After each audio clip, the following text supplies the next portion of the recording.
Hello, friends. My name is Steve, and I'm here with author Zamil and a bunch of friends to talk about Gunmetal Gods. Where we were talking before we went live, and gush mode is activated. So prepare Yeah. yourselves. Yeah. Yeah. Yeah. So let's Oh, we kind of nice. yeah. Oh yeah, we're all going I to have sleep. FOMO. So I ordered mine. It's not here yet. This is my Kindle version, all right? yeah. So if you want us to kick us off, Zamil, with the introduction and tell us a little bit about yourself. Sure. So I'm Zamil Akhtar, author of Gunmetal Gods, as well as the sequel Conqueror's Blood and the prequel Death Rider. I live in Dubai. Um, I've been here 5 years. I'm trying to, you know, become a full-time author. I do also have a day job, but I'm trying to like transition into becoming a full-time author. Yeah, and I write mainly dark fantasy, grimdark. Gunmetal Gods was my debut, so I'm just excited to be here to chat about it. Um, yeah, that's pretty much what you need to know. Lana, do you want to go next? Yeah. Hi, I'm Lana from the booktube channel Lore and Lullabies. I currently reside in Australia and it's midnight here, but there was absolutely no way that I was missing this chat. And Taylor. I'm Taylor. So my booktube channel is Maed Between the Pages. And since we're rounding off where we're from in time zones, I live in Japan. So it is 11 p.m. here. But just like Lana, I was not going to miss this. So I'm really excited to talk about Gunmetal Gods. I'm ready. Awesome. And Stuart. Hi, I'm P.L. Stuart. I'm an epic fantasy author. Currently have a Drowned Kingdom and the Drowned Kingdom Saga, a 7-book series. I'm also an assistant editor with the wonderful Before We Go blog, led by the awesome Beth Tabler. And I wouldn't miss this either. It's 9 o'clock Eastern Standard Time here in Canada. And Gunmetal Gods it was just a phenomenal book. And probably going to be, I know it's really early and presumptuous, but probably be one of my top 10 reads of the year, I predict. So I know it's early. It's only January, but we'll see. I said the same thing. So Zamil, if you want to, what were your, just kick us off on what inspired you to write this story? Yeah, so Gunmetal Gods came into fruition when I was talking with a friend, and this was during the final season of Game of Thrones, and we were kind of talking like, what if there was a story very similar to Game of Thrones in terms of the themes, in terms of the different elements that it has, except it was set in a Middle Eastern setting, Middle Eastern inspired setting. So that was just kind of the idea from which it germinated. And after I had that one conversation with my friend, I just went home and I started writing like the first chapter, and it just came out of that. And I also added some of my other things other kind of tropes that I really enjoy, such as the Lovecraftian elements. And it's a lot more high fantasy, I'd say, than Game of Thrones as well. So it just kind of came out of me as a hodgepodge of all the different things that I personally enjoyed, and by the end of the process, I think I guess it was something pretty unique in the sense that a lot of people say they've never read like a dark fantasy with a Middle Eastern setting.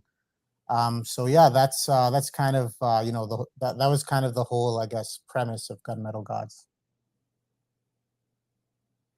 It's definitely, you can definitely feel the different. It was a unique viewpoint. You view this world from a different lens. Yeah, definitely. I think that was the thing kind of pushing me on to write it, because prior to writing the book, I was only writing horror, and I was just writing horror short stories. And when I would think about writing an epic fantasy, it just seemed way too difficult. Like you have to make up a whole world, you have to make up, countries and languages and the history has to go back like, thousands of years. It's just like too much. It's too overwhelming. But the idea that I was doing something kind of new, something kind of different, is what pushed me on. That's crazy to hear that you're like, the history and the languages and the culture, it's just all too much, because on paper, it's just comes across so effortless. Like it honestly does. I would never have thought that that was like your take on writing like a fantasy.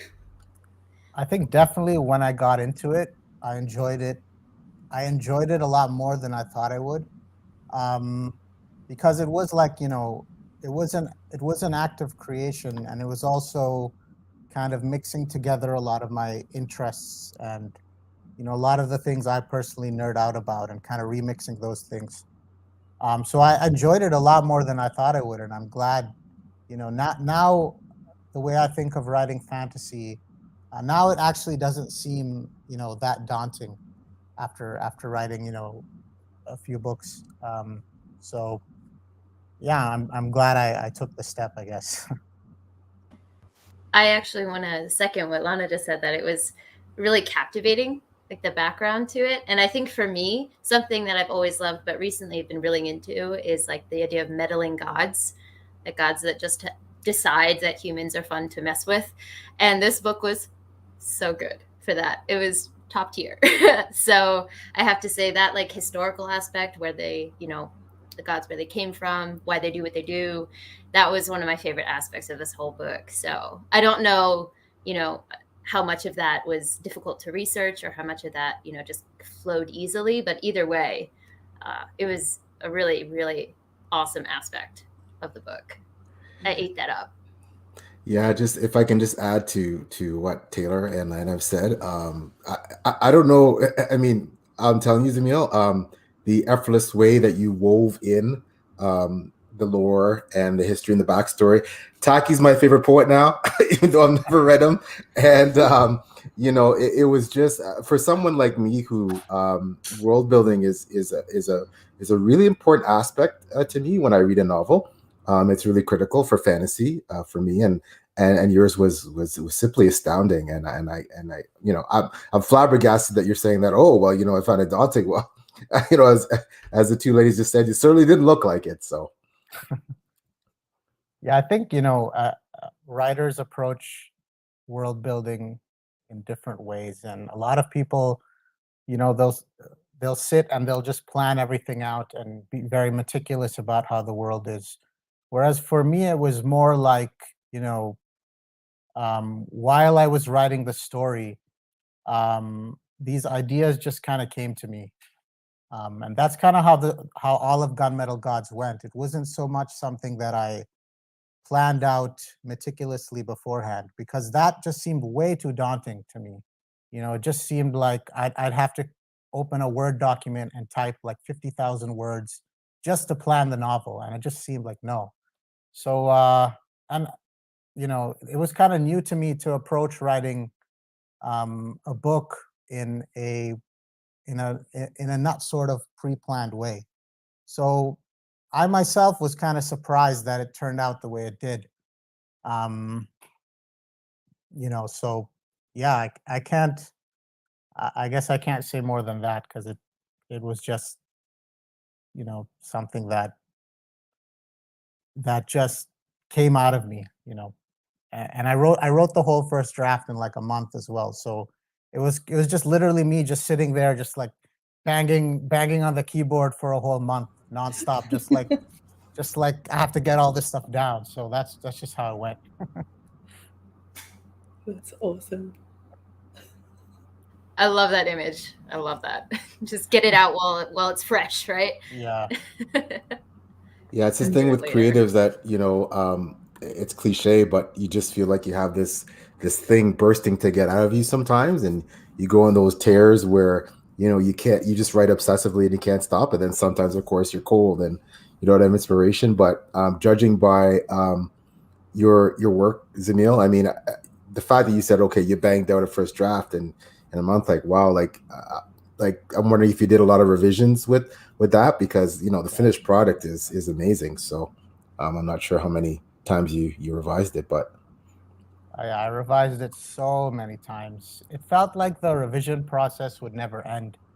Because it's like while I was writing the book, I was also learning how to write a book, in a sense. So every draft would be very different from the previous draft, and I'd just go over it again and again and again and again. And I had a lot of beta readers and an editor, and it was just something that went through so many iterations.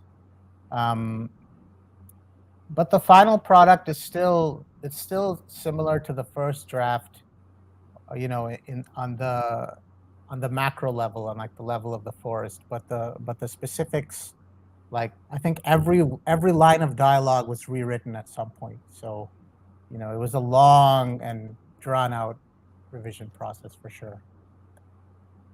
Mm. I know we haven't gotten into any specifics yet, and I know Steve mentioned the disclaimer that there will be spoilers, but if this is too early to ask this question, it's fine. But you're just talking about revisions, and I've always wondered, is there like one scene or one conversation you had that you really didn't want to get rid of, like it was like your baby, but because of the way revisions work, you had to say goodbye to that scene? Was there any scene like that, or did it make it into the final cut? I'm just really curious. See, for me, the problem wasn't, for some authors, the problem is overwriting. For me, it was more like I was just like, the story was just flying at a ridiculous pace. So I actually went in each draft and had to slow down the story and add scenes. So I think I only took out 2 scenes that from the first draft, and they weren't things that I cared about very much. And I must have added in like an insane amount of dialogue. I just stretched, especially the scenes where characters are talking about each other. Every revision, I just make them more detailed and add in more description. So for me, it was kind of the opposite. It was like I had to add more in each time, and it's still kind of you know, it still ended up being really fast paced. But yeah, the first draft was even more fast paced. That was a great question, Taylor, by the way. Let's just catch up on some chats really quick. Working Man Reads, Josh is here. He's in the Eastern time zone too. Says, I literally just bought this book on audio and Kindle yesterday. This is really random, so I'm going to have to check out this live. And Cool. Fine Reads is here. And Fine Reads is one of the channels that I saw this book mentioned on. So kudos to that. Feed. Yeah. And this is so impressive. Your world is so cohesive. And you can't see that at all, that you didn't plan it up front. Mm. yeah, for sure. Especially with like the depth of lore and history. Like I was so sure that this was like planned out and that you had like a big like board that had like bits and pieces and string around like pins and stuff. Like I was so sure while I was reading it, I was like, this definitely planned. Like the Charlie Day meme, Yeah, it was really impressive feat. I think for me, your book was amazing in all aspects, but for me, what got me is because I love those morally gray characters, and even the protagonist, I would argue, is a morally gray character. And but in saying that, I love the theme of religious zealots, and what they will do for the sake of their religion, and how their religion comes into conflict with their other ideals. And in this case, in Gunmetal Gods, I mean, wow, you had, as I put in my review, I think the big thing was seeing someone like Mick of the Metal, have this antipathy towards the clergy, right? didn't like the clergy that organized the people who were running the hierarchy of the organized religion, but was this devout, obsessively devout, worshiper. And then, of course, when his faith comes into question, that throws everything just in total turmoil. It was just awesome. Like what made you what made that one of your themes in your book, if I may ask? Yeah, that was a huge, I guess, driving theme for me to write the book, because both Kiva and Micah, they struggle with their respective religions in certain ways. And for me, a lot of that was very personal in that, it comes from struggles I had like in my own life. And I think people tend to look at, obviously in the world today, there's a lot of religious violence, but people tend to look at it very simplistically. Um, and they don't tend to understand, the mentalities behind it. Because, at the end of the day, everyone is still a human being. And even if people have sort of these twisted ideas in their minds, it came from somewhere and it developed from somewhere. So a lot of the exploration that goes into that in Gunmetal Gods just comes from this desire to sort of understand this, like, what motivated, like, Micah, for example, what motivated him to have these sort of views where he dehumanizes the other side just because of their religion. But at the same time, you see that even though he does that, he's still, at his core, a human being. He still, cares about, the people close to him. He still has, he still thinks of himself as good, essentially, and he still has these high-minded ideals. And I also wanted to show that we as individuals are not that far away from sort of dehumanizing the other side. It can happen. Very quickly, and we see that happening today. So this theme, especially that you brought up, I felt it was very relevant. Um, you know, Kind of to what we see going on. It's something that's never stopped being relevant. So and it's something that personally has interested me, and just something that you'll probably see in a lot of my books going forward. There'll always be some kind of uh, you know layer that either deals with religion or metaphysics or spirituality, that kind of thing. Yeah, I loved that. I absolutely loved that. And like all of the characters were just so, for lack of a better word, just raw and real. Just the epitome of human. And you just displayed the human experience just so beautifully in its raw chaoticness. And you're 100% right, is because we are all human. And like, I think that I'm right in this, and these are my morals. And I think that that makes me a good person. But someone else who grew up on the other side of the world has these different morals, and my morals to them are like make me a bad person.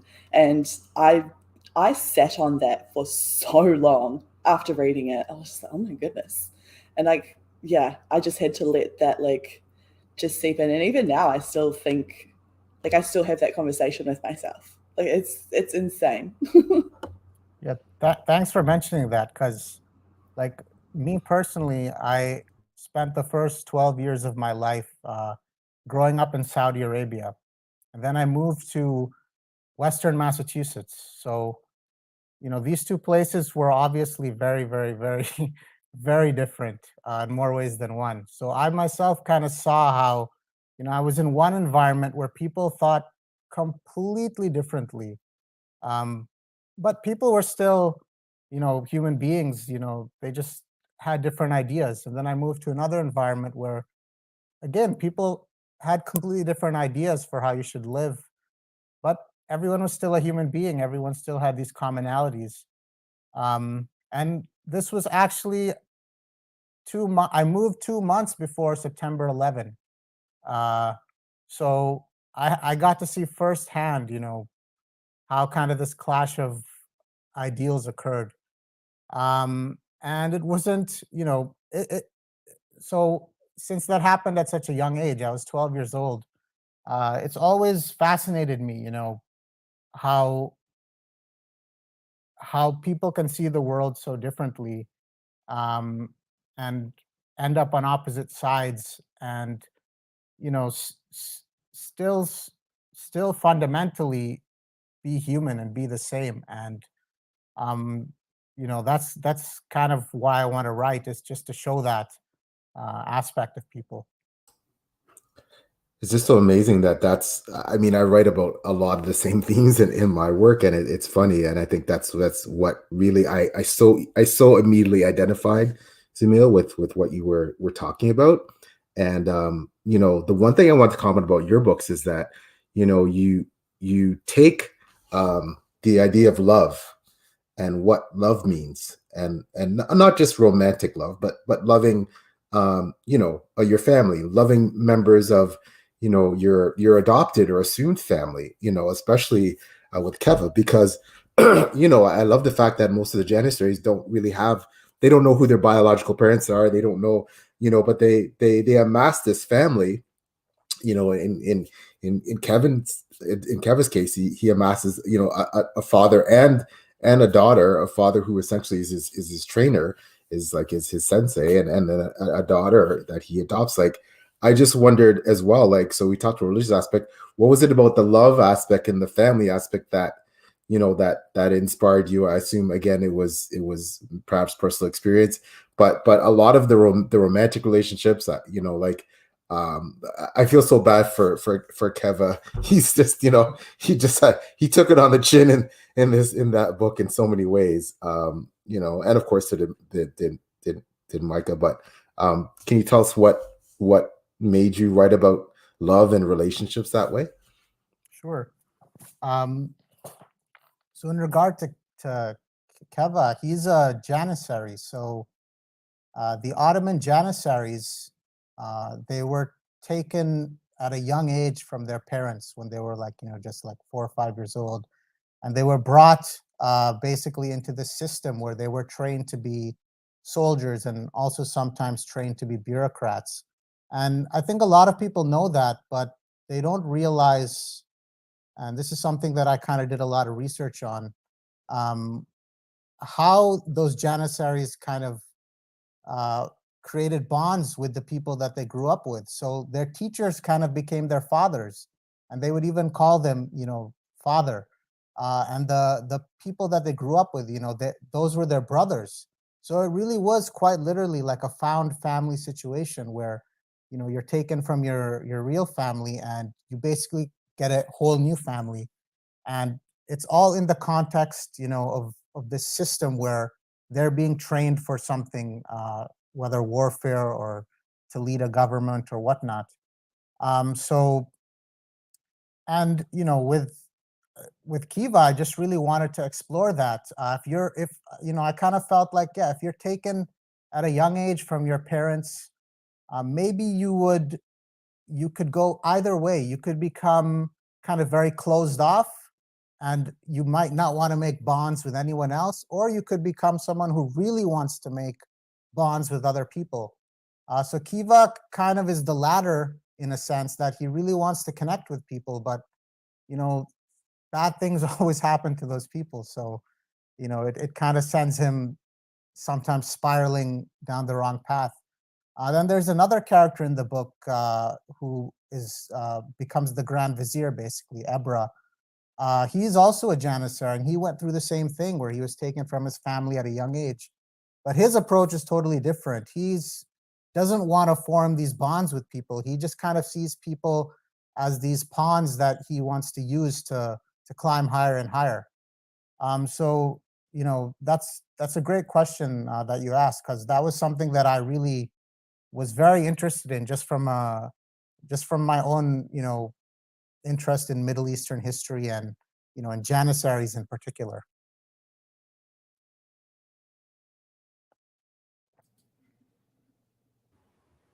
To go back a little bit to the idea of gray characters that was mentioned earlier, I think one of the beauties of gray characters is they allow you as a reader to question your morality through them. So you'll find yourself agreeing with something a character does, and then on the next page you're like, wait, what the hell? Like that, wait a minute, I don't like you anymore. Right? So but you find yourself with this struggle of, you are able to understand the motivations of a character who's objectively not good, and it allows you to reflect on that yourself. So combining that with like the idea of religious being a societal construct of power and things like that, I really liked how you combined those two systems of like gray characters and morality with that, because kind of as Lana mentioned, I was also sitting with that when I was reading. And that also does lead into the idea of love as well. You know, what is an acceptable form of love, and what is not. And is love shown, is like in the case of, I think you said Micah is how you pronounce his name? Micah. So in his case, his form of love was quite violent, you know, and so it's just his way of showing that. And you could kind of see why he does it that way. And then you're like, wait a minute, why do I agree with this in this moment? So I really thought you did a really good job of showing great characters and using them in that potential. So I really wanted to make sure I said that before we moved on from that topic. But well done. I had many thoughts inside my head doubting why I agreed with these people. So yeah, well that always interests me, because like when I read history, you'll often see that a lot of people, or a lot of the great figures that we talk about, they'll do something really terrible, and we just won't be able to wrap our heads around it. And I guess I kind of wanted to explore what would cause someone to do that. And one of the things I realized was that, you know, if you're in a position of power, it's just not very simple. Like, I think in the book, there's sometimes these situations where, and this is kind of common in Grimdark as well, where a character has to choose between mercy and dealing out some kind of punishment. And sometimes they'll choose mercy, and that will come back to bite them in the ass later, where the guy that they spared will come and try to kill them later or something. And, you know, so I kind of, and when you're in a position of power, you know, if you allow yourself to get killed, your whole kingdom could destabilize and it could cause chaos.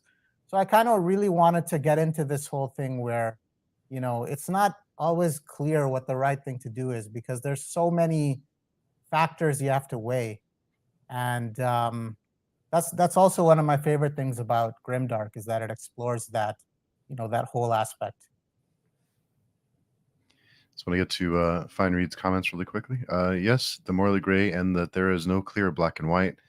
I love the backstory of Mika and Keva, if I pronounced that right, showing where they were coming from and why they ended up the way they did. And also adds, what they used to justify their actions, so good. Yeah, I the one thing you were mentioning, Zamil, and you had noted that George R. R. Martin was potentially one of your inspirations for your writing.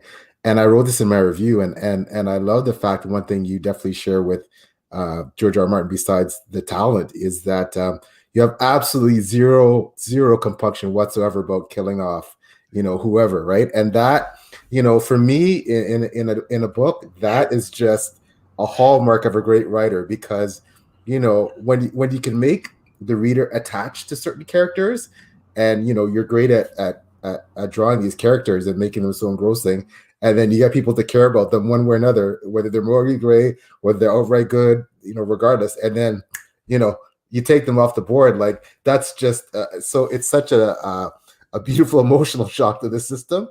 And I'm just wondering, like, was that something that, you know, was more purposeful, or was that just you felt that needed to happen for the sake of the story? Like what was the rationale behind that aspect of your book that you were like, no one was safe?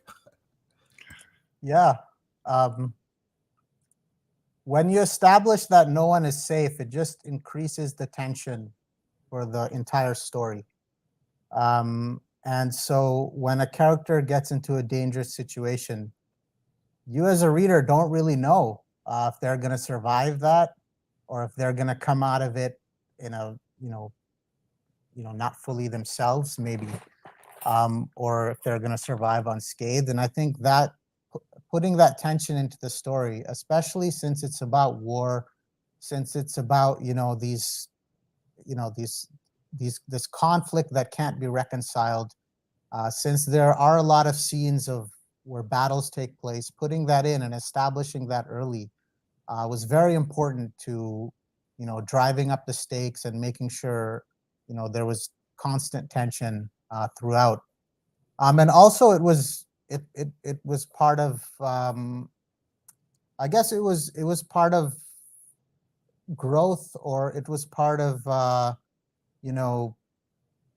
the character struggle, in that the whole theme of the story is how to deal with loss, how to process grief, what happens when you don't process the grief and you just let it fester, what happens when that grief just turns to anger and rage, and you allow that grief to basically turn you into a monster, where you paint everyone on the other side with the same brush, consider all of them as being responsible for the death of your loved one, what that does to you, how it makes you humanize the other side. I think that's just so fundamental to the whole story. So it kind of had to be like that. I respect that it had to be like that, but I want to put on the record, if anything happens to Kin, I will riot. Okay? I will riot. I have to put that on record. I second that. Yeah, he's a fun character. I enjoyed writing him a lot.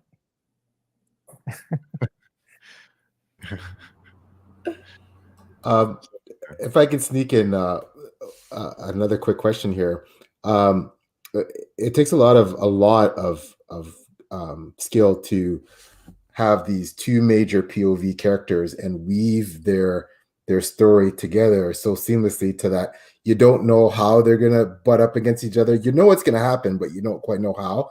But then you get the shocker and the twists of how they're actually really connected, and it's just amazing.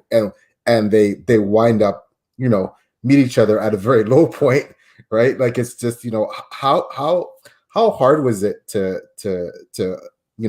bring that all so together in that fashion that, and then you really feel this sense of almost sympathy for both of them at the same time where they're at, right? At that moment when they finally are brought together before all the cataclysmic, stuff starts erupting. Like how was that for you? How did you find that? Yeah, that was having the 2 points of view and having them sort of dueling each other throughout the whole story. That was how, from the beginning, I wanted to set up the story. Because sometimes when you read multi-point of view stories, for a lot of the time, in the beginning and the middle of the story, you're not sure how the points of view are related. But with Gunmetal Gods, I wanted to establish that immediately, just to get that tension in there that, these two sides are opposing each other and it's pretty much irreconcilable. And even when Kiva and Micah were separated by distance, I still tried hard to make their stories relevant and affect each other, so that decisions made by Micah would affect Kiva and his point of view and vice versa. And even though at the time, Micah didn't even know who Kiva was, he wasn't aware that such a person existed, they were affecting each other and, sort of dueling indirectly. And then they come much closer together toward the end of the book until they, actually confront each other. So this was kind of in my mind from the beginning, that I wanted the story to be this way. I wanted it to be, just to reflect the whole theme of the book. I wanted it to be two sides fighting each other, and I didn't want there to be like a cop out where they make peace at the end and they settle their differences. I wanted it to be, there's no way to settle your difference. This is a zero-sum game, you know. Either the city is mine or it's yours, that kind of thing. And I felt like that was the best way to explore, you know, all the themes that we've already talked about, and not to kind of you know, just kind of end it in a way that everything that came before doesn't matter. So yeah, it was definitely a challenge, and but it was one of the challenges that I took on very happily and, you know, just enjoyed tremendously. And we'll fall down on that. So I guess we'll go ahead and let's go ahead and put up the spoiler banner so that way we can get into spoilers. And we can still, you know, other questions of course, but so just to let everyone over, we'll be going into spoiler territory. So if you haven't read the book, go read it. So who wants to get into the spoiler chat? I guess I will. So, go ahead, Taylor. Okay. Well, Yeah. just writing off of what I'm putting this way, writing off of what Zamil said about the end not being a cop out. So when Kiva followed Micah into the labyrinthos at the end, I was like, are they gonna like shake hands? Like, is this gonna end happy? And then when it didn't, I was like, yes. Like, I really appreciated that ending. I didn't know how you were gonna do it, but I was really happy that you chose to keep it as like, these guys cannot reconcile. You know, even when Micah was like, well, let me just try to talk to him. Like, he's talking to the horrible like death god. He's like, just let me talk to him for a minute. I was like, oh no. But you definitely did not take that cop out. And I just wanted to ride off of what you just said. Like, that was a great moment in the book when you did that. Yeah, they don't even speak the same language, so they can't talk to each other anyway. But yeah, you know, that does annoy me sometimes when you have.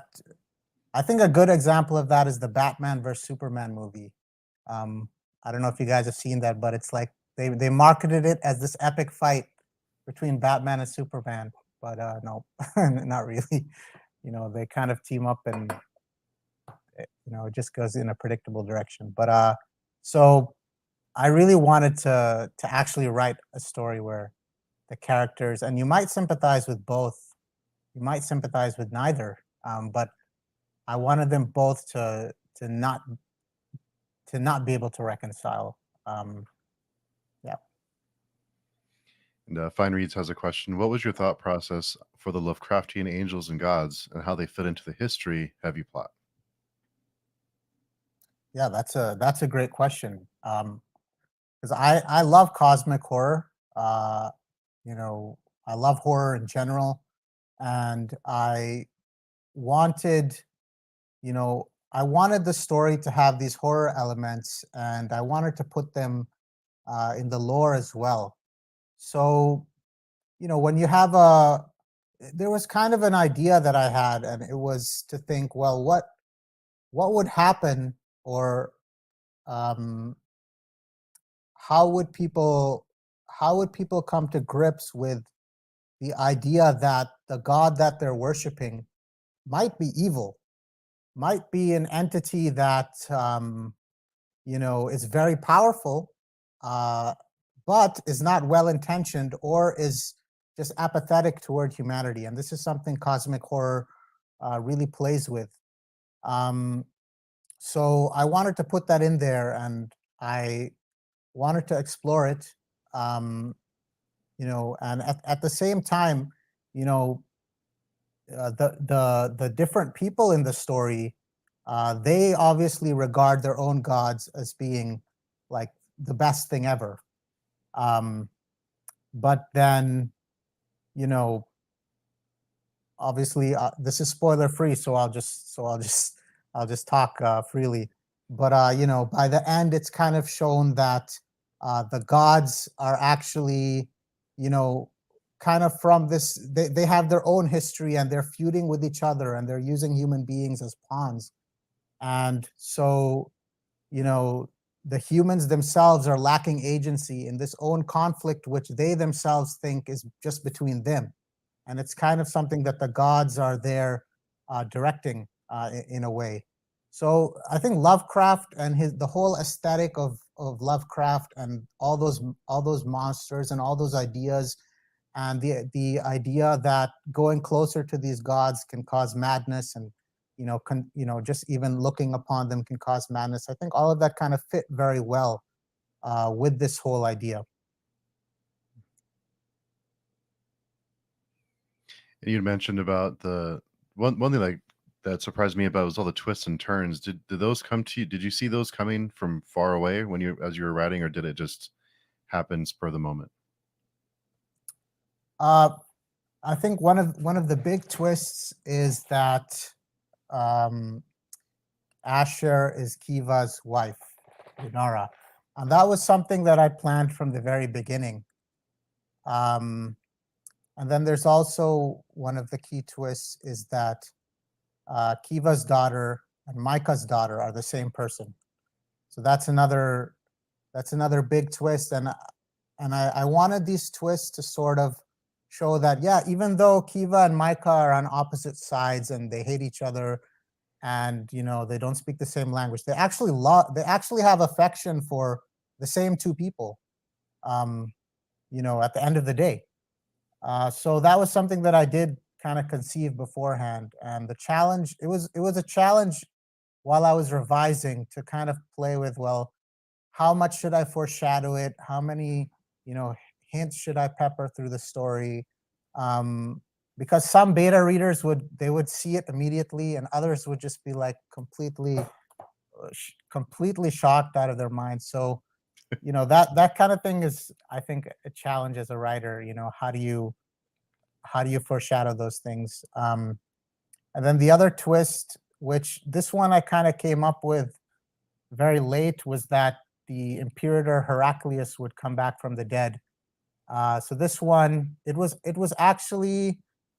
supposed to be Melody who comes back, but I kind of at the last minute thought, well, that wouldn't make sense for the god to bring her back. The god, this god has its own agenda that doesn't quite fit with Micah's, so she's gonna bring Imperator Heraclius back instead.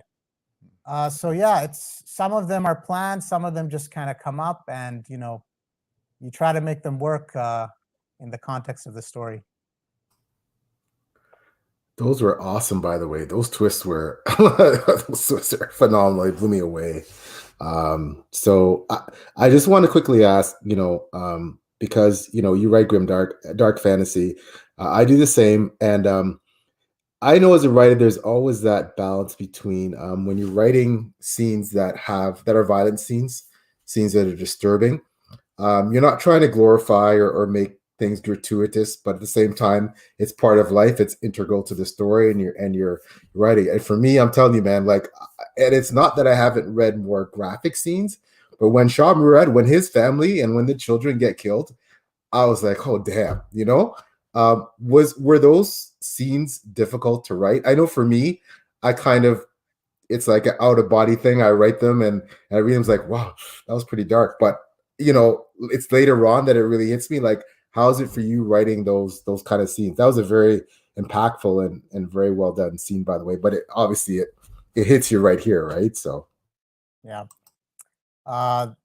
What's interesting about that scene is when I wrote it, it wasn't all that detailed, but then I sent it to the editor, and she was like, you need to make this like 10 times more detailed. It's too static. So part of the reason, I think, and that was actually good advice, because that is a very important scene, in that it shows that these stakes aren't really a joke. This whole thing that happens where the city has changed hands all of a sudden, and a new side controls it now. Uh, this is the highest stake possible. People's lives are going to end, and there's no prejudice toward whose life that is, whether it's a child, whether it's someone who's completely innocent, has nothing to do with the fighting. It doesn't matter. It's a political calculus that Micah is making, and he's gonna do what he's gonna do. And it shocks me also when I read history, in that you see people who you might even admire. You might think, wow, this guy's a hero. Alexander the Great, for example, he killed his own infant brother and sister. A lot of people don't know that, but he did it to secure his own power. So how do these great people with these huge, incredible visions for their society and for the world, how do they do these things and then go to work the next day, or go to sleep?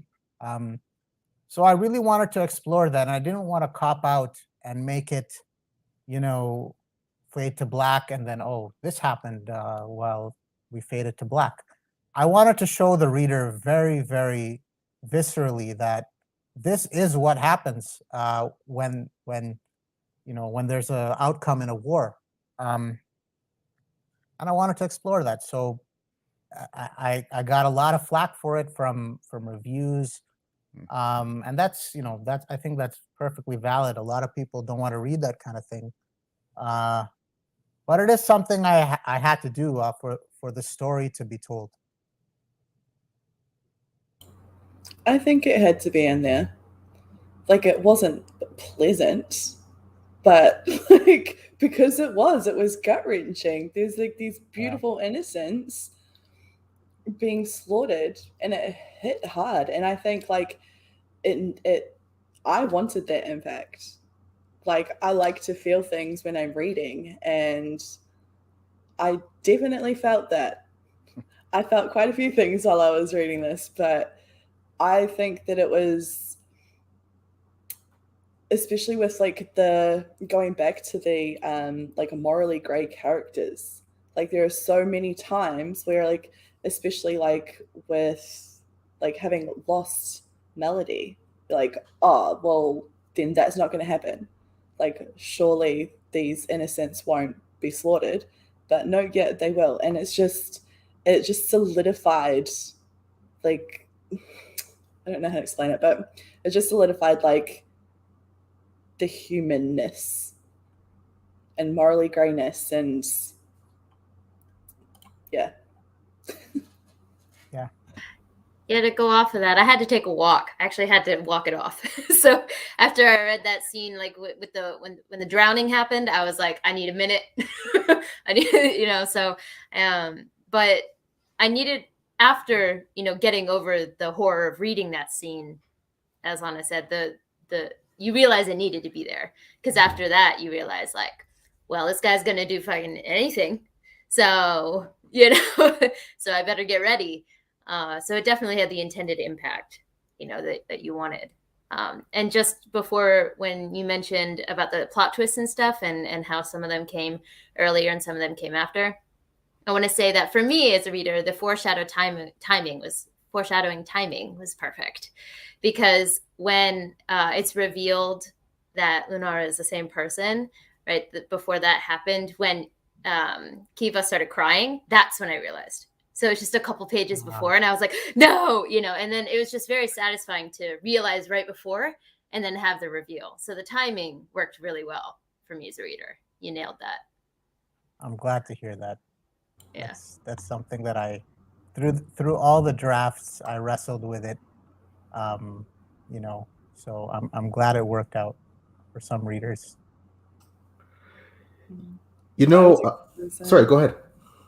I was just going to say I was exactly the same with that part, and also when they realized that their daughter was one and the same. I was just like, is it? No, is it? And then just before it was like solidified, I was like, oh my God, it is. Oh my God, oh my God. I'm glad. That's the reaction I want, definitely, as a writer. I'm a big history buff too, and that's part of what inspires my writing. And I know you had said that you a lot of Gunmetal Gods and the series is based on the Crusades, and that's a huge part of history that I'm fascinated with. And when you think of these larger life characters on opposite sides, like Richard the Lionhearted and Saladin, and you like. So did you have any of those characters from the Crusades in mind when you, because I immediately saw where this was going, right? This holy city that that both sides want, that both sides feel they're entitled to, and that's changed hands with these different religions. Like I like, was there were there particular inspirations of the characters though with some of those the people that warred for a place like Jerusalem, with like a Saladin or Richard the Lionhearted, or were there inspirations for that? Yeah, absolutely. The two people you mentioned, Saladin and Richard the Lionheart, they're exactly like what I've been describing. They're very complicated people who did some really great things, and they did some really awful things, both of them. And they're celebrated in history by their respective sides. Um, and that's something I absolutely wanted to explore. In particular with the Crusaders, when you read a lot of the things about them as they were preparing for the first crusade, as they were getting ready, as they were talking among each other, you see there's a lot of this. You kind of get that there is some good intention here. They want to protect the pilgrims. They want to help the Byzantine emperor out. They have all these great intentions. But then once they actually go through this whole process of first entering into enemy territory, and the reality of the situation comes to them, and they're bogged down in this absolutely brutal war. And then once they actually enter Jerusalem and conquer it, it's kind of crazy to see what they did once they actually conquered the city. It was just a complete bloodbath, and pretty much no one was spared, with some exceptions. So part of the story is just, well, how did they go from these well-intentioned people to literally committing a massacre, which even historians who were with the Crusaders, they were shocked. They were just like, whoa, this is too much for us as well. There's like blood in the streets reaching up to our knees, and why is this happening? So that was something that very much interested me, exploring that. And then when you go to the other side, I think in particular from Muslim history, you do also have kind of a mirror image where you have people who are very well intentioned, who Saladin, for example, he wants to reclaim the city for his faith. He wants to unite the Muslims who were very fractured at the time. And he did some great things, but he also did some bad things. I think he's very much lauded for his humanity, and that there's a lot of truth to that. But there were some situations where he executed prisoners for no reason. So he's not a saint either. So you have complicated people on both sides who are very, from one perspective, they look very valiant, very, very, pure of heart, very heroic. But then they're faced in certain scenarios with situations where their darkness does come out. So I just love that aspect, and it's all throughout history. And I wanted to put that, into Gunmetal Gods as well. And I like that you didn't shy away from, about, I think in fantasy too, there's these big, massive armies, and no one thinks, well, how are they going to feed all these people? These big, marching armies, and once they conquer the city and everything goes upside down. I like that you didn't shy away from, well, how are we going to eat? How are we going to feed everyone? Those are the things you don't really see a lot in fantasy. That, of course, you have to feed everyone. And I wondered on my notes as I was reading, I wondered, is it better to be executed right away, or is it better to be taken prisoner? Because which is worse? I wouldn't know if I was in that position. Yeah, that's a great question. Because I think in certain situations people do start to envy the dead, and they do start to wish, I wish I was just one of those people who died on the first day, and now it's day like 150, and things are absolute hell, in whatever context they're in. So that is something that I did think about. And yeah, like you said, when I did sort of picture this story also as a military fantasy, in the sense that I'm very much into battles, like into reading about battles, into researching them, and especially medieval armies. Um, how does a battle take place? What do you need? This 60,000 army just marched across a whole continent. What do they need to actually, go on? How do they survive once they've come into this new territory? So I wanted to put all of this in there, and I wanted to make it, um, as authentic feeling as possible in that regard, because it's just something that fascinates me tremendously as well. Steve, I like that you mentioned like how you also thought, would you have preferred to just be one of the people that died, or to like stay on and survive, but under what condition? And I asked myself the same thing too, and I straight up was like, I would have rather died.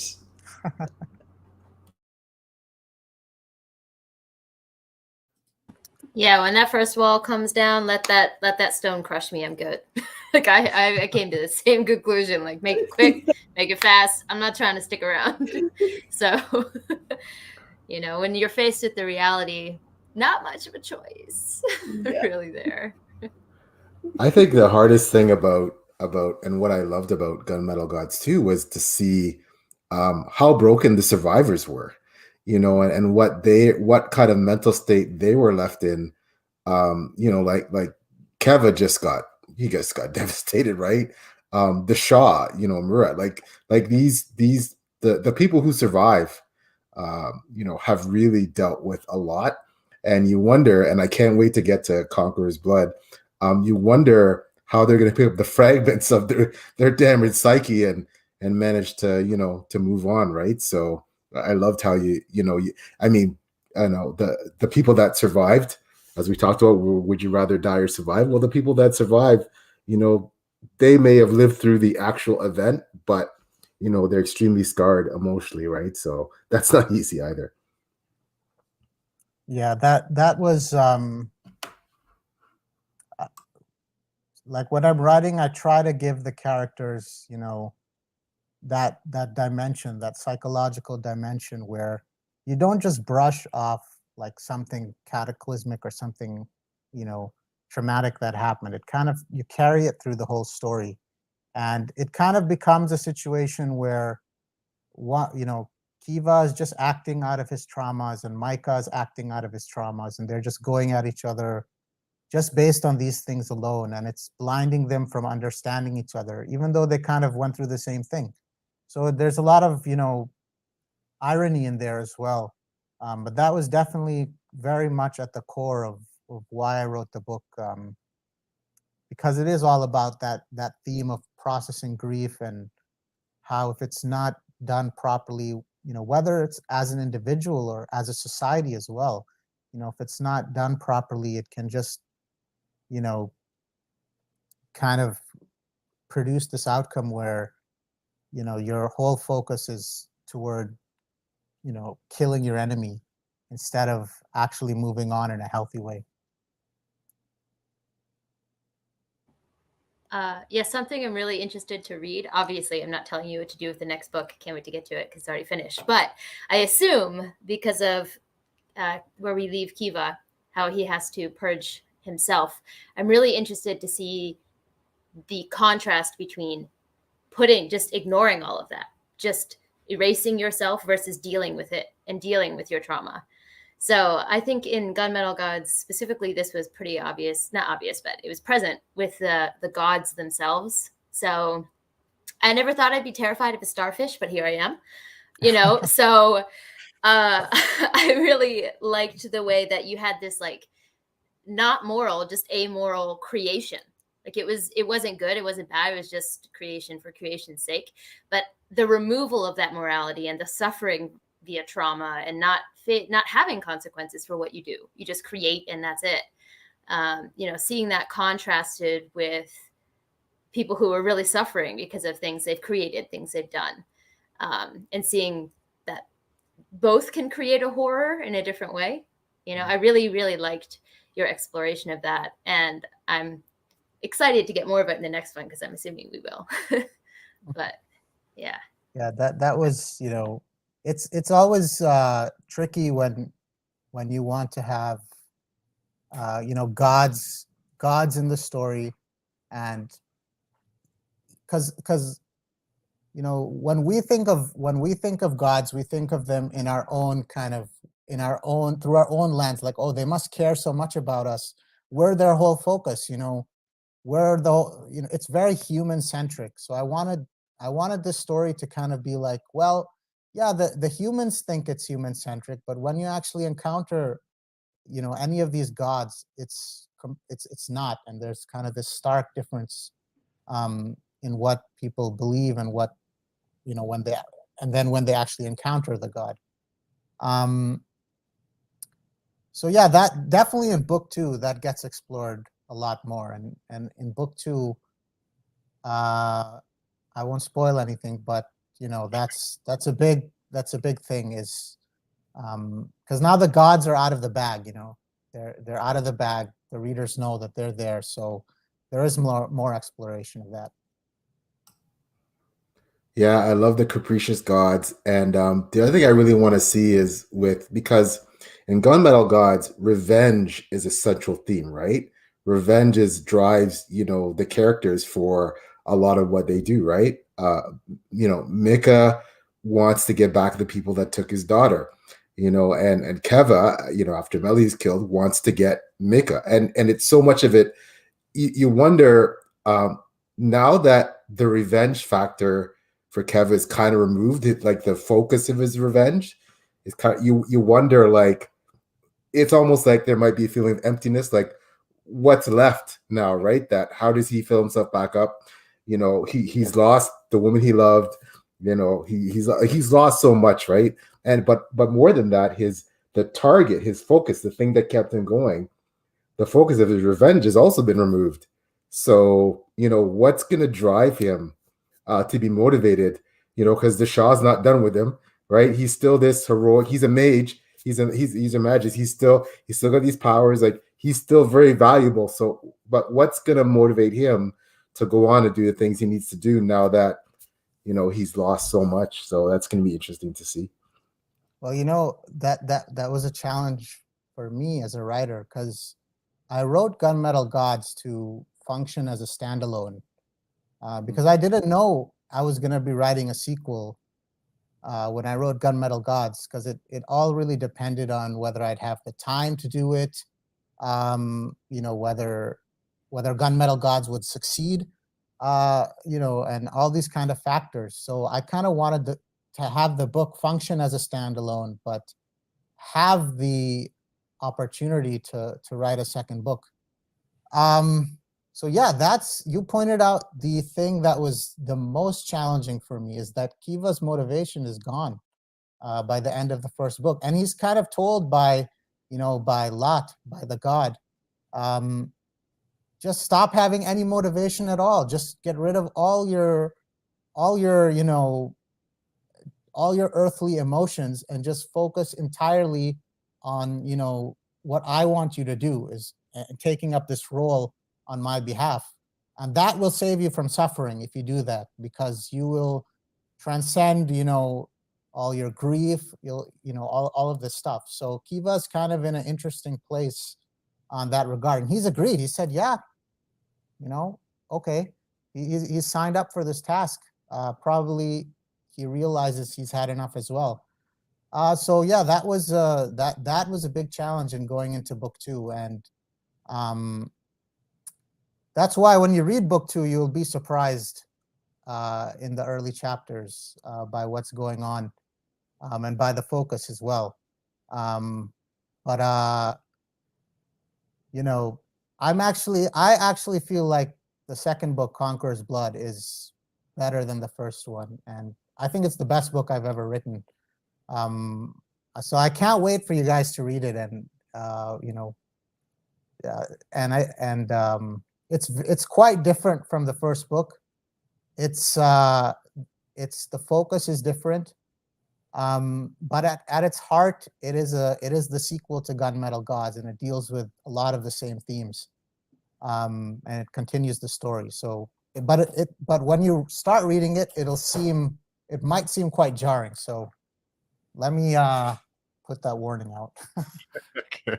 And Josephine also loved it a lot. She liked it more than the first book. So I was glad, to hear that. And Fine Reads has a couple questions. Are we getting more of the Nas Nas? Sorry, blanking on the name. And when are we getting book 3? Because I already want to reread the series. And will there be more novellas like Death Rider, which is also fantastic? Of course, no pressure. So we'll be getting more of the Nas Nas, blanking on the name. And when are we getting book 3? So the Nas Nas are a kind of jinn that is very mischievous. So Kin is, well, my rabbit just ran by my feet, my foot. So Kin I think is kind of a good example of that, of like a mischievous jinn. Well, in book 3, we'll probably have to see. There will definitely be a lot more of Kin in book 3. So that will definitely be the case. And we might see other Nas Nas as well. As for when book 3 will come out, it's definitely on my plan to get it out by the end of this year. So that, right now I'm actually writing book 1 of a totally different series. So I want to get that project done, and then I will start on book 3. And I have the story in my head, and I'm just really excited to start writing it, but I got to get this project done first, and then I'll get to that full force. And the third question was about the novella. Right now I don't have any more novellas planned, but it could happen.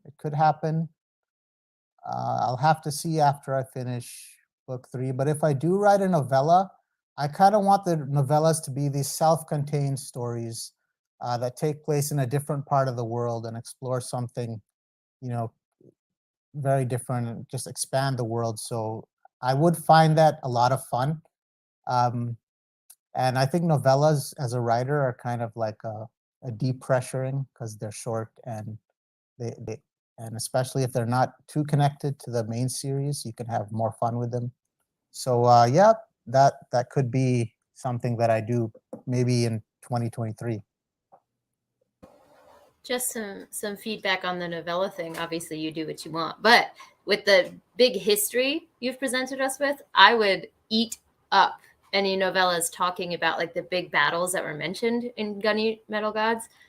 I'm there yesterday. So just as feedback for novellas, like I would eat that up, because, I think Lana mentioned in the beginning, everyone mentioned that the lore and the history is so rich and available. So anything going into that, I'm on board for.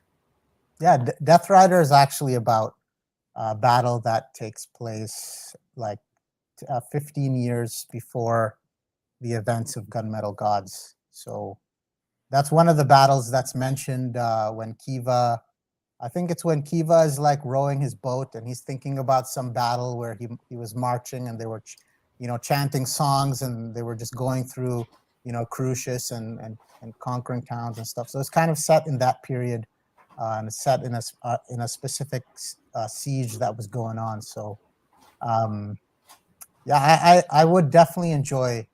I enjoyed writing it a lot, just because it was kind of set in, in a period in the past, and it was just, it's just fun to expand the world and to look into past events and to show readers that this is not just something on the page that's mentioned. It's something that actually did happen, and so yeah, that was a lot of fun.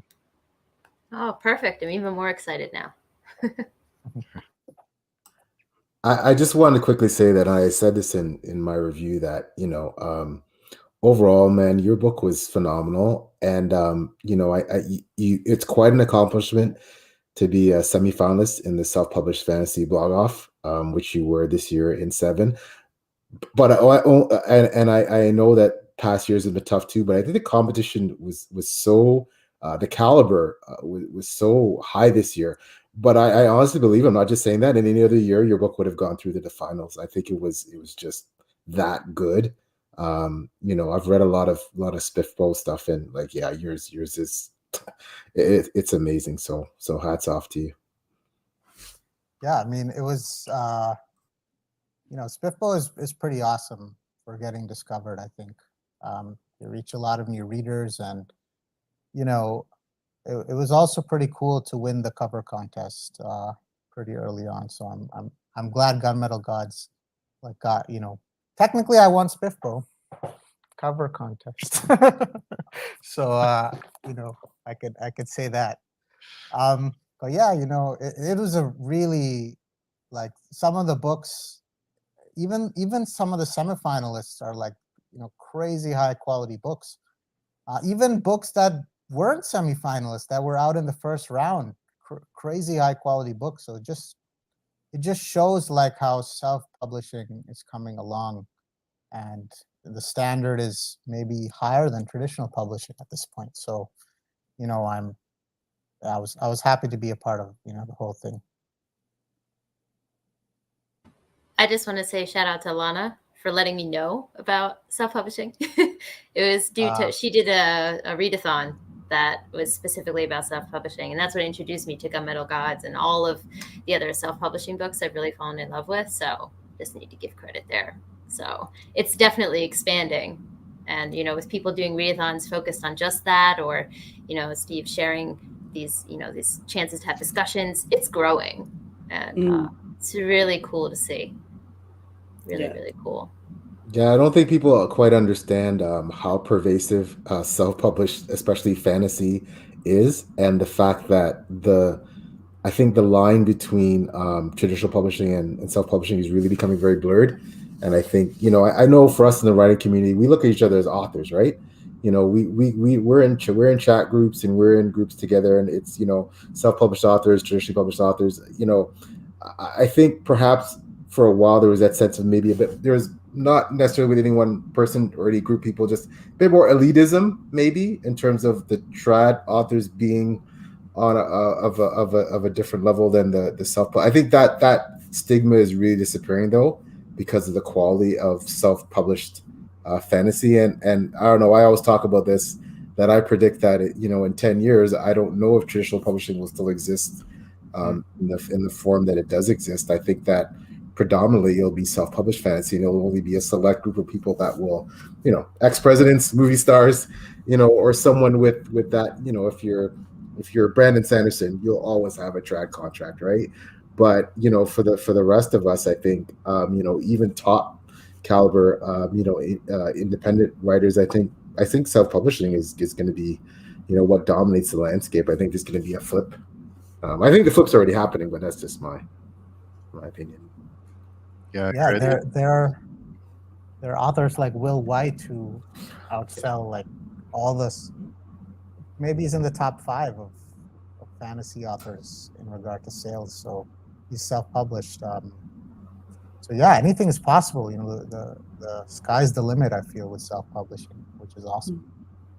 It kind of reminds me of the music industry in the late 90s, early 2000s. So you saw that change coming to digital. That's what it kind of seemed we're on the horizon of that in the publishing industry. But if Lana, if you want to close us out with your thoughts on Gunmetal Gods and what you expect, what a prediction for book 2.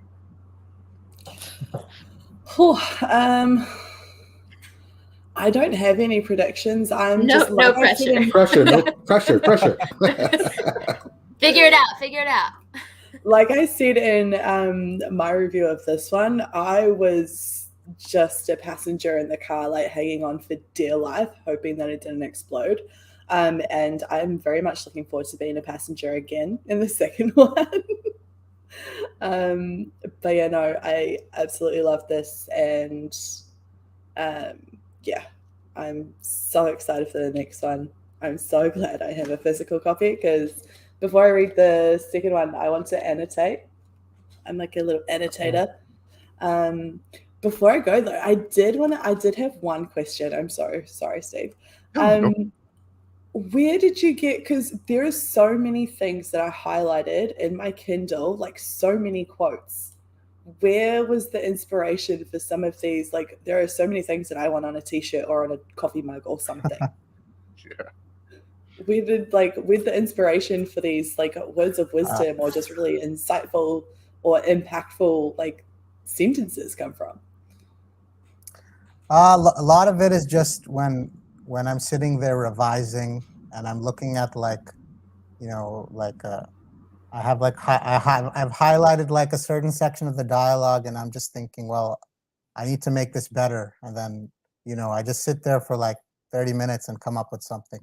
But then some of it is actually like whenever Kiva quotes poetry, some of it is actually from Rumi. So I'll take like some of Rumi's poetry and I'll remix it a little bit, and I'll put it in. I'll remix it so it fits with the context better, and it sound like it doesn't sound just like completely ununderstandable. So I'll change it up, and then I'll put it in there. So yeah, I think it's also when you have a character like Kiva who himself enjoys a lot of poetry. I myself was kind of challenged to make him sort of more of a deep thinker and to view life sort of in a reflective way. And so, when you challenge yourself in that way as a writer, you will hopefully end up producing some good nuggets of dialogue. And Fine Reads has one of relatable. Can I know we got to go. Can I quickly read this one? There were so many great ones, but this one, for whatever reasons, it really stuck with me. We die, Sadie, so others don't. We'll kill each other so others don't have to kill for us. We go willingly into exile to spare our subject to suffering. What else can I tell you? This is our curse. Like, this is really impactful stuff, man. Like, it was. Thank you. That's phenomenal. Yeah, that one was fun to write. I think I was trying to get in the head of an Ottoman sultan. I was really going in deep, and power is not always fun. It's not always fun in games. If you look at Roman emperors, like 70% of them were killed by assassination or something, right? So it's not fun. It's not like a party. I would not ever want to be a Roman emperor or an Ottoman sultan, or even in their families, because the families often just get killed off by like an uncle or something. So yeah, I wanted to show that it's not fun in games. Yeah, or medieval king of England or France, or you name it, right? Yeah, it was violent times. Not saying that these aren't violent times, but very different. Heavy is the head that wears the crown, as they say, right? So absolutely, that's the perfect quote. Definitely. And another quote from Fine Reads: wielding a sword in battle felt so unfamiliar, it might as well have been a giant cucumber. Had I regressed so much in 10 years. That's what I love about Keva. I know he gets back his youth and all that, but that he's old, he's out of shape, he knows he's kind of lost it. His daughter can kick his ass now. Like, it was just like, I loved what you did with him at the beginning of the book, where he's kind of washed up, and he's being it's his reputation that that the Shah is relying on, right, as being this the only warrior that killed a Magus. But yeah, I love the fact that he comes back. He's like, oh man, I ain't got it anymore. Like, yeah, that was really cool. Yeah, I love those kind of characters. Reminds me of Thor in in Avengers Endgame. You know, I love that kind of thing. People were laughing at him and making fun of him, and kind of, yeah, it was great what you did with him. Yeah, it's Just great. close it a bit, things like that. Taylor, you want to go next? With my predictions or Yeah, just with your closing thoughts kind of thing? closing thoughts and Okay. predictions. Okay. I did not think about it in the time you gave me between Lana and I, but I would say predictions for the future. I think Sadie is going to do some stuff that's really important. I think she's going to be key because there was a lot of effort put into making sure that she was still there. I don't really have like specific plot points, I suppose, that I have predicted, but more the themes that I previously talked about. So the themes of comparing, is it worth trauma, to deal with it and struggle with it, or is it worth it to just not deal with it, be like a god that doesn't touch it, which Kiva might become. I'm not sure. But where we left him, he might become that. So I'm really looking forward to playing with those themes and delving into the world of gods. Kin, you told me there's going to be more of him, so that just made my day. I'm so excited for that. Actual predictions outside of that, not so much. But closing thoughts. I also want to mention you had said that this book was like fast paced, and I just want to say that I appreciate that you didn't necessarily take that away, because I'm a epic fantasy reader, so it's always, a lot of it is slow, and it's what I'm accustomed to, and I love taking time and sitting in a world. And so at first it was kind of like getting on an escalator at the wrong speed at first, because I wasn't used to the quick pace. But kind of by the end of it, it's like you couldn't imagine another speed. It's like when you listen to an audiobook on 2 times speed, and then you get used to it. And then by the end, you can't imagine 1 time. So I just wanted to say that I appreciate you showing me, like, there's another way to do epic fantasy. Like, fast pace can work for that. Because by the end of it, I couldn't put it down. So just wanted to throw that appreciation out there, that's not like a critique when people say it's fast paced, So, and it'd been a while since I'd read an epic fantasy that had that. So that would be my final thoughts on there. Yeah. Someone said it was like a trilogy in one book, which can be a good thing or can be a bad thing. So, it's a lot of people did enjoy the pace, and pacing is just something which is, I think, very particular to the reader. But yeah, a lot of epic fantasy is slow paced, and just really, the books are like this big. So I did kind of want to do something different with Gunmetal Gods, and I guess it's just my natural pace as a writer as well. It's just to go fast. It worked. It definitely worked. Cool. Nice to hear. Well, I And guess. Stuart, Yeah, well, in terms of pace, and I'm not a mood type reader. I love fast paced books. I love slow. I probably prefer the slower paced books when it comes to epic fantasy, and that's more what I write. At least some of my books, but to Melody's points, yeah, it worked. Like, it was kind of like, I don't know if anybody here has read Evan Winter and Rachel, like, phenomenal, like, just constant, like, you're always up here, like, oh my god, like, and by the according to the book, that's where we were with your book, Zamil, but it was awesome. I just want to say quickly, just again, it was a phenomenal book. You're a must-buy author. I'll be buying anything you write.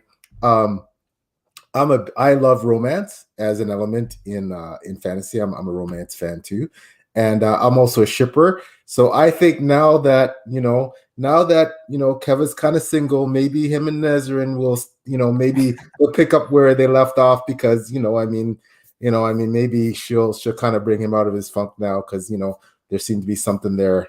At the beginning, maybe it was just kind of one of those heat of the moment things. They're about to die, and that kind of. But now that he's single, maybe we'll see if something happens there. It's not a prediction, but I want to see if something goes down on that angle.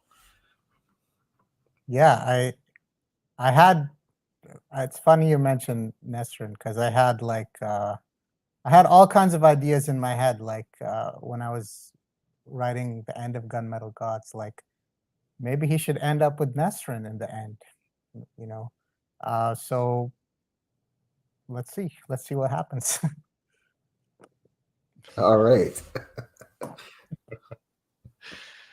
It's funny because I asked about, I usually try and ask about predictions, and then as you all were answering, I was like, I don't have any predictions. So I'm not really sure. I think Lana explained it perfectly. Is I'm just along for the ride. I'm not sure what's going to happen, but I'm excited to get to. That was the hardest part. I finished the book a couple of weeks ago, and I had to wait for this to start the next one. So that was the hardest part. But yeah, it was one of my favorites of the year. It's only January, but I can't see this not being in my top list for the year already. So yeah, really great job. I think I read it last July, and it was one of my top 10 books of the year. Yeah. If I had read this last year, it would have definitely been in my top 10 books of the year. So yeah. I hope you guys love the second book as much. I think I took like some big risks with it. So yeah, I hope you guys enjoy it as much as Gunmetal Gods. Sure we will. Yeah. Well, we've So now fun. got the precursor to expect something different, right? So there's Yeah. nothing wrong with different, So Definitely. Well, this is such a special meetup because I love the book, and then it was so great to get all of us together, we're all around the world. We met up to discuss this book that we all really enjoyed. So it's really, really great time. So I want to thank all of you for taking the time. And we're out, we're all in different time zones, but thanks to all of you for coming by. And of course, thanks for taking time out of your busy schedule to be with us and hear us gush over Gunmetal Gods. Thank you guys so much. That as an author, this is like what we dream about. Discussing our characters and the world and the thought process that we went through. With awesome people like you. So thank all of you for reading the book and for I mean, you guys loved it, so that thank you for that.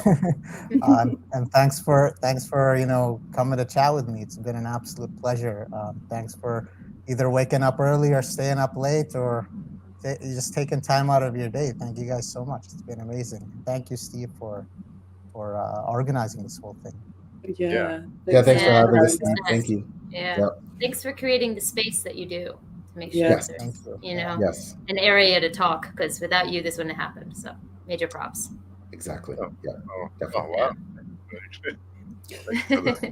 even the kind words. I appreciate it. It's one of the things I enjoy most is these kind of things, and I always walk away from these kind of discussions with a different perspective on whatever it may be. So it's one of my favorite things to do. So thanks to all of you for taking the time and coming by and chatting. And, it's great to hear all the different perspectives and all the some really great questions that I'm going to steal from all of you for my interviews. So just heads up, I will. Yeah, that's really great. So thanks again to all of you, and I will put all of your links down below here when we're done, just to so everybody can find your channels and of course find the Drowned Kingdom and that Stuart wrote, and of course the books that Zamil has written. So thanks all of you again. Thanks for everyone who came by to submit questions and interact with us. It's always a pleasure. So hope everyone has a great day. Thank you so much. Amazing book, Gunmetal Gods. Buy it. Yeah. Buy it.